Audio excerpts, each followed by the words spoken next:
Hi, we're at Ban Pra Reservoir. It is about an hour's drive east of Bangkok, and today I'm going to show you some of the methods I use to catch my favorite fish species, the giant snakehead, known locally as Plachado and in Malaysia as Ikan Toman. Let's get to it.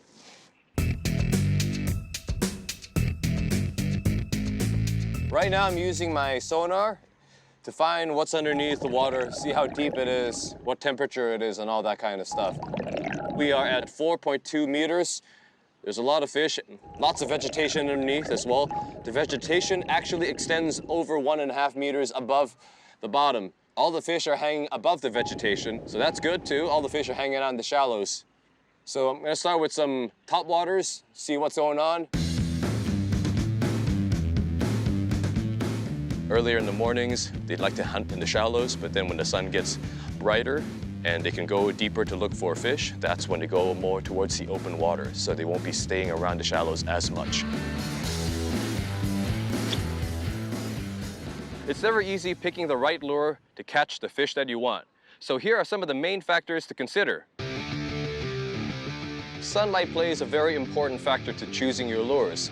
When there's less sunlight and less light could penetrate into the water, you want to choose something more colorful and bright, like a chartreuse colored lure, so that the fish can easily spot your lure.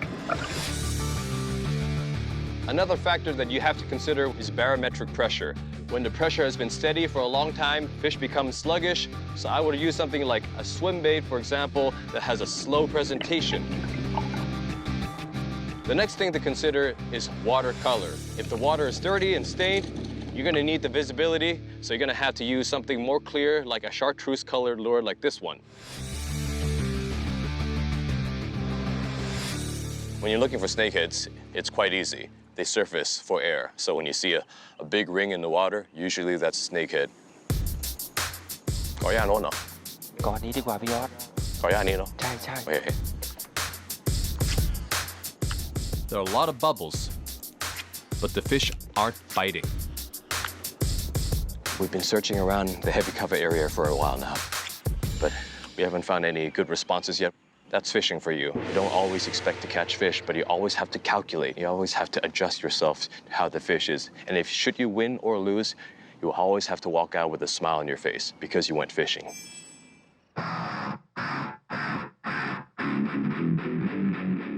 The last location wasn't so good. All the grass had rotten and the water was extremely smelly. Not exactly ideal condition for fishing, so I move on to a new spot. In fishing, if the conditions are bad, your best bet is just to leave and find somewhere better. It's quite common and it's a smart thing to do. It's no different than life. If you find yourself in a bad situation, sometimes it's just better to walk away and start fresh somewhere else.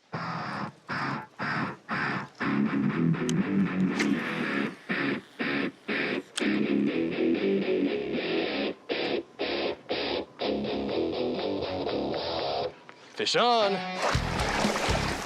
Oh. Whoa, I got a double hookup. Holy I got a double hookup.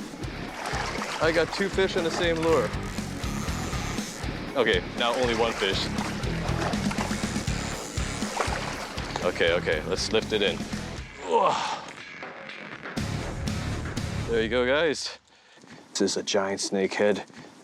Fishing's much better here. This one's feisty. I try to end my fights with the snakeheads nice and quick. That way they could be healthier. The faster you end the fight with the fish, the less stress it has to endure.